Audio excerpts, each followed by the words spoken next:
friends. Welcome back to my channel. Sheila here. If you're new, nice to meet you. If you're not new, welcome back, friends, to Vlogmas Day 8. Wow. Also, I just realized a few days ago that we're like a week away from Christmas, which is insanity, and 2 weeks from New Year's Eve in 2022. Like, I can't compute. Cannot compute. So I'm very excited for this video because I took some days off from filming. It's been a busy week, just, you know, having a day job. I haven't vlogged since Sunday and today is Thursday, so I had a few days off. I feel very recharged and ready to do a lot of filming this weekend, so yay. Thank you to everyone that understands that I needed a break. Just kind of going with the flow, and knew that if I had to take some time away, that was fine. Wasn't really committed to my schedule, but still want to get 12 videos up. When they go up kind of just depends on when it feels right. Still gonna try and do every other day-ish. This weekend I feel like there's more fun things to film, and today we have lots of fun things to film because I have packages, friends. 2 packages. You can obviously tell by the title, thumbnail, and the box that I have my very first book of the month subscription. So I'm very excited to unbox this and show you what I picked out as my first book of the month. And then the second box, pretty big box, is a Merrell order. I have a story and explanation for why I have this here as well, which is very exciting. So yes, let's do some unboxing and get started with the vlog, shall we? So let's open my book of the month first. I have a little story to go along with this package because I was supposed to receive my package last week, and for some reason I got forwarded to a totally different town, like 30 minutes from where I live, and I have no idea what happened. Some kind of, you know, just postal service error. So this book was like a week delayed in getting here, and I contacted customer service about it getting forwarded because I wasn't sure if it was going to actually get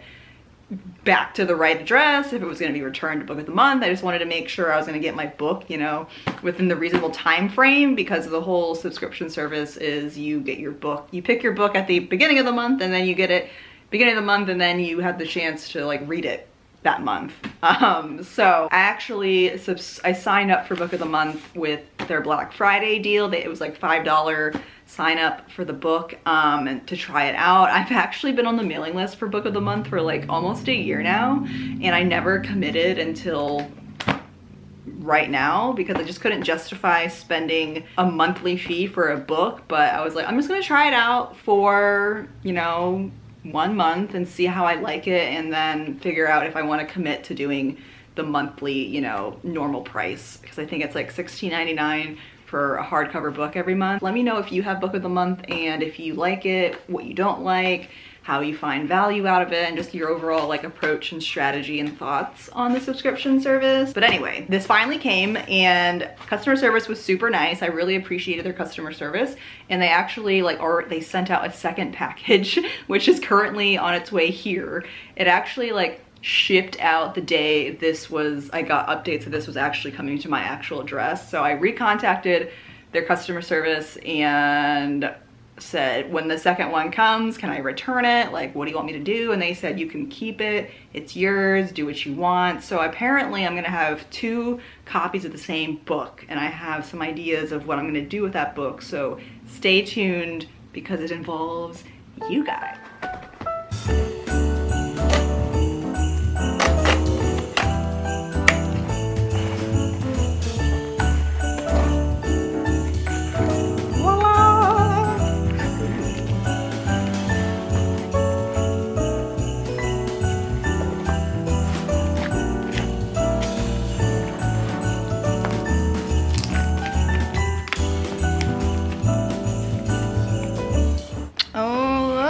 I got stickers. Cute. What is this? Interesting.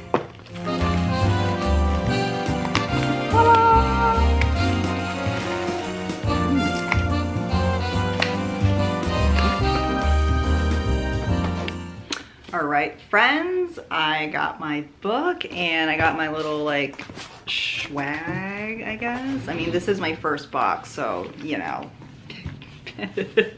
I have to kind of look at all this and digest everything. Oh, I love the little stickers, seasons, readings, and they're like very wintry, holiday-esque stickers. This is like cute for a bookmark. I'm in the market for a new bookmark, so I probably will use this for my new book I start.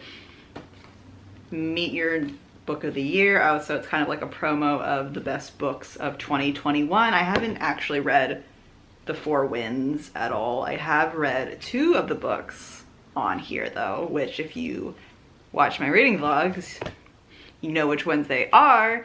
And I guess this is just a little like promo, like informational booklet. Very cute. And we have my book. So I ended up choosing as this month's book A History of Wild Places by Shea Earnshaw, and this actually was a new release. So something interesting about Book of the Month that I thought was really cool is that when you have your choice of books each month, some of the books that are you can select from are like basically pre-releases. So they're like new books, but they haven't even been published yet. So you get an early release copy of it. I guess that's the better way to put it, which I thought was really cool because this was one of the books that was on the list that was a early release. It actually got published, I think, December 7th, and that was the day the book was supposed to arrive, but it got here a week later because of the delivery issues. But that's something that I want to take advantage of if I continue using a Book of the Month every month, is just getting access to books,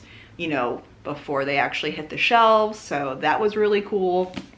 And yeah, the only thing that I was always kind of concerned about with Book of the Month is the like branded Book of the Month logo that is on all of the books in the corner, which is just, I get it, it's part of that, and you're getting a killer deal every month for a hardcover book. So for some people it doesn't really matter, for some people it does matter, and I don't know, I still haven't decided how I feel about that yet, but I think if I'm getting a discount anyway, and it's still, everything else is the same. Oh, and I guess like on the hardcover, they also have a little imprint there that says Book of the Month and what the month was. So I wonder if that's every month that they put that on there. That's kind of cute, actually. I really love the color scheme of the actual book and binding, which really goes with the actual cover. So I originally heard of this book, I don't remember where, but I added it to my TBR before I found it on Book of the Month, and it's a like mystery, thriller, suspense, magical realism are kind of all the elements that I've gathered about this book, and I think it's really like just all of those kind of genres are like speaking to me. And if you've been watching my other reading vlogs where I've been reading Christmas romance books, I'm ready to kind of read something with more depth, and I think this is definitely a contender of something that has more depth. So we still need to pick my next book. I haven't started reading a new book yet, so we're gonna pick a new book in this vlog. I have some options and then we'll kind of go from there. What is the plot, really? So we have Travis Wren, who has a talent for locating missing people. It doesn't say if he's a detective, a bounty hunter, it doesn't really say if he's anything. And I guess families hire him as a last resort when they have when they're just desperate to find a loved one, because he has an unusual talent for finding people. And he takes the case of Maggie St. James, who is a well-known children's author of like dark children's books, and while he starts looking for her, he's led to a place that people believe to only be a legend, which is known as Pastoral, a reclusive community, which actually kind of sounds very cultish and dystopian, which is right up my alley. Like perfect, ideal, utopian communities that aren't a utopia at all. They have so many like hidden secrets, like right up my alley. So Travis Wren is led to this place because he's looking for this missing person, and then once he actually stumbles upon Pastoral, this community, he disappears, and that's kind of where the story goes into. And I think that's where the magical realism comes in for me. And when I like read this plot, it reminded me of Magic, the Night Circus. Not really similar at all, but just the fact that there's like a secret world in the midst of reality. So that's really speaking to me. That's kind of the plot in a sense. Somebody's missing. The person looking for the person that's missing is led to this reclusive community, and then they go missing, and then that's where the story takes us. So yeah, I'm really excited for this book. Let me know if you have read this book yet or if you plan to read it. Okay, so that is book of the month. Let's open up my other package because I'm actually really excited to open this up. So Merrell, like I said, outdoor company. I actually won a gift card from The Cosmos, which is a online community for Asian American women, and they were doing a survey trying to gain a sense of Asian women's relationship with the outdoors, and the goal of the survey was to see how they could make the outdoors more accessible to Asian women, which I just think is awesome because hiking, the wilderness, the outdoors is a very white, predominantly white activity, and it's very exclusive really to the white community. And I have personally grown up like being in the outdoors, like where I grew up, it's a very like hikeable, walkable like area, but I know a lot of, you know, Asian women and people of color and Black people, just indigenous people, don't have access to the wilderness or the outdoors, or they don't feel safe going into the outdoors. So I was really happy to be part of the survey and contribute my own experiences. And then they were giving away gift cards to Merrell for anybody that completed the survey, and I was selected as one of the winners. And I've been wanting hiking boots for the longest time, and I actually didn't get hiking boots, I got snow boots. I actually got 2 pairs of boots. One is like a proper pair of snow boots because I just never want to invest in snow boots because I can't wear them all year round. I have it justified in my head that it's worth buying it, but we had like a crazy snowstorm last year where it was to the point where I just like told myself that I was going to get real like snow boots for the next season, and got a gift card and I got my boots and treated myself to also something else. So let's open it up and I will show you what I got.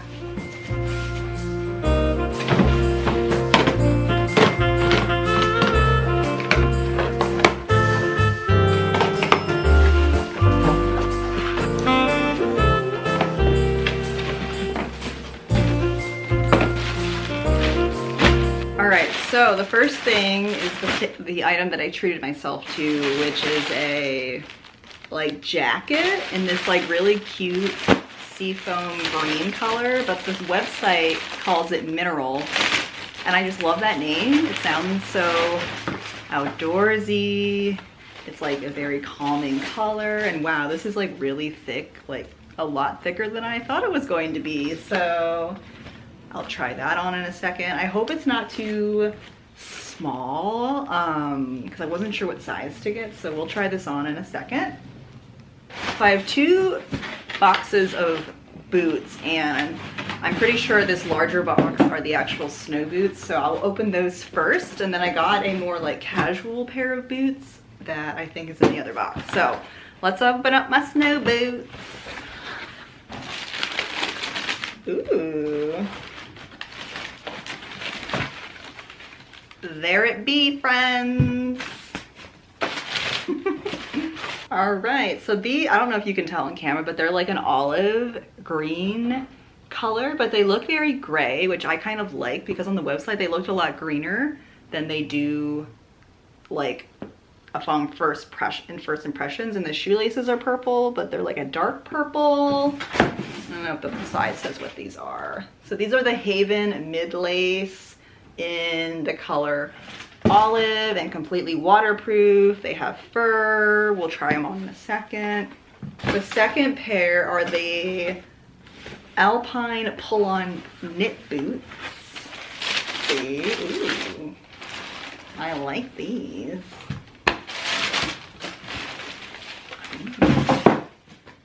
So I think these are the first pair of boots I saw like when I was shopping on the site, and I was like, I really like those because it's like a cross between a sneaker, I guess it's like a sneaker boot because the ankle parts are made of knit, so it doesn't give you a lot of support, which is why it's very like similar to a sneaker. But I liked it because it looked very cute, and I love how it like kind of just scrunches like on your ankle. And I think these would be good for like walking like in the winter time, because again, they're very warm, waterproof, all of that stuff, and they're like cute. So if I just wanted to wear them out somewhere where I wasn't hiking, they could really pass. Or I could just wear them to work too. That's an option. So let me try these on first. Right, here's what they look like on, and they're super comfortable.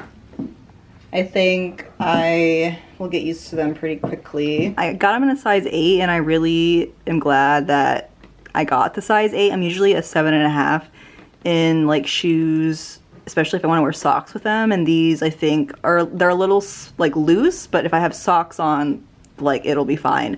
And they were like all sold out of like my like 7.5, so it actually worked out that they had a 7. Look how cute the boots are, the proper winter boot. These are actually in a 7.5, my actual size, and I put socks on, like thin socks, not super thick socks, and they're not tight, they fit pretty good. And I think they didn't have an 8, like they only had a 7.5. A lot of the stock was really low, and I was like, I can return them if they don't fit, but I kind of like that they aren't too tight on me. Y'all, look at this jacket.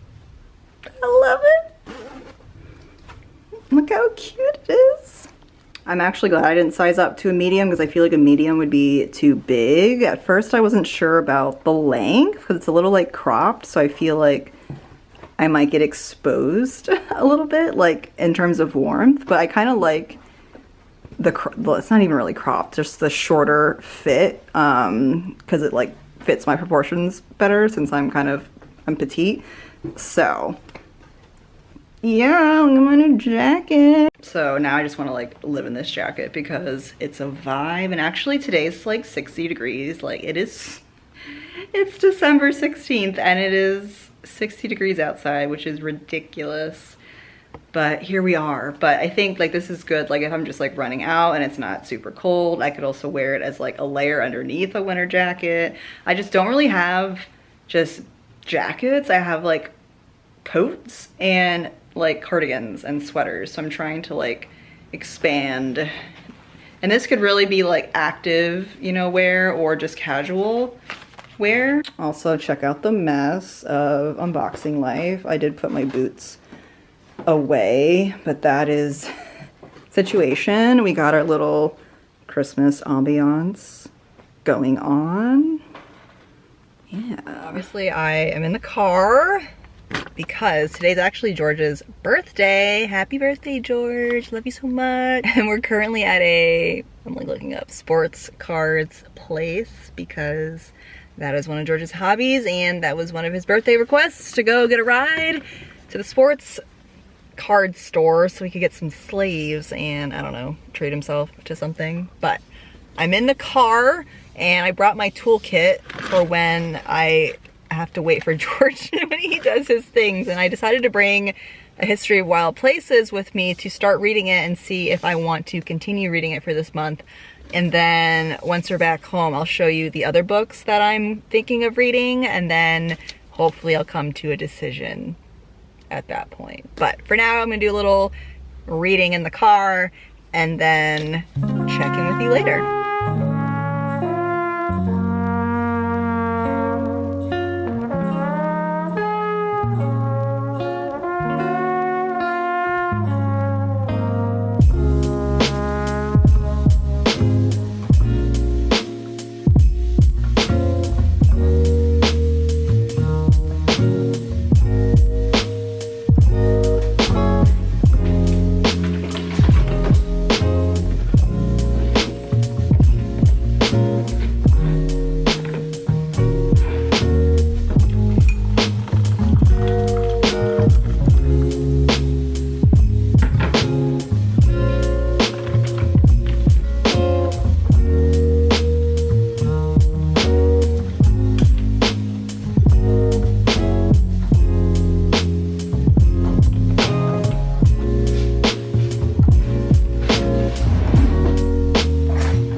So it's a little while later. I was getting some work done for my day job, and now it's time to wrap some gifts. I'm also speaking quietly so George doesn't hear me because I'm gonna wrap his gifts, and since he has a December birthday, I have to allocate which gifts are for his birthday and which are for Christmas. So let's wrap some gifts and watch the Santa Claus, because I'm pretty sure that's what I watched last year when I was wrapping my gifts.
Change into something more comfortable, and I should share a disclaimer that I am not a good gift wrapper, nor do I have the patience for gift wrapping or the patience to look up a tutorial on how to wrap. I just want to like get it done, kind of go with the flow, and my gifts do not look perfectly wrapped. So if you're on the same level as me, you know.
I don't know how long it's been, but I took a break from wrapping gifts, and George and I went out and got some frozen yogurt for his birthday, which was nice. Opened up his present, well, one of his presents, his birthday present. And so I wanted to end out this vlog and also just share my thoughts on what book I'm reading next, because I've been torn, and I just spent some time reading one of the contenders, and I think I've selected that one. But let me just show you the three that I was selecting from. So these are the three options I was trying to decide between and was pretty torn. Obviously you've seen A History of Wild Places, and these are the other two. I have a very like blue wintry theme going on too, which I didn't even realize. But I think what I'm going to do, because I did start to read a few pages of this earlier and then read about a chapter of The Miniaturist, and I think I'm gonna commit to The Miniaturist by Jessie Burton. I have already fallen in love with the writing and kind of already into the story, like only just a chapter in, and like the plot itself is just beautiful. It takes place in 17th century Amsterdam, and this woman, the main character Nella, she just gets married. She's super young, and she receives a replica of their house as a wedding gift from her husband, and she hires a miniaturist to create the components of this miniature house. So the miniaturist is like creating all these like tiny things to put into the house. There's like seems to be a blur between reality and magic starts happening, it seems like, and the plot just sounded really magical, like a magical realism. Like I was saying earlier, it sounds like this gives me like Night Circus vibes, and this also gives me Night Circus vibes. And the fact that it takes place in Europe, and I don't know, in terms of like reading something during the holidays that's not super Christmas focused, this gives me more Christmas vibes than A History of Wild Places. I think because you're like in 17th century Europe, there's like a market, you know, it's just like very Christmassy. And I think I'm gonna stick to reading this, and I'm also gonna start reading Murder Most Festive by Ada Moncrieff this weekend. So I think I'm gonna start reading 2 books simultaneously because I think I'll get through this book fairly quickly, and this book's going to take some more time to get through because not only is it a long book, but I feel like it's a pretty like intense book. Intense meaning there's a lot going on with like history. There's like a glossary at the back of the book. There's probably things I'm going to have to like look up and research to get the full like experience, whereas like, you know, this book is like a murder mystery type thing. It's pretty straightforward, so I can get through that fairly quickly. With that said, I'm gonna commit to reading these 2 books for the next week. I'm pretty sure I'll get this book finished by next week. This it might take me to the end of December, and then I still have another like Christmas romance book that I want to read next week, like the actual week and weekend of Christmas, which again, I can't believe Christmas is next week. Crazy. I'm starting to get sad, but I'm trying to be present with what's happening now. Like Christmas is still a week away, and I don't need to like get so sad about it ending. But with that said, speaking of endings, I'm gonna end the vlog here, and I'm gonna start a new vlog tomorrow, and I'm gonna do a reading vlog where we read these 2 books. So make sure you are subscribed and are just checking your notifications when the videos go up. I'm gonna try and get the next vlog up like Sunday or Monday, I don't know. I just want to like read a bunch over the weekend and do some like festive things. I need to finish Christmas shopping, do more wrapping. There's just a lot of last minute Christmas things that need to be happening, so we're gonna crank up the Christmas content here, which is very, very exciting. And yeah, thank you for watching, and I will see you in the next one.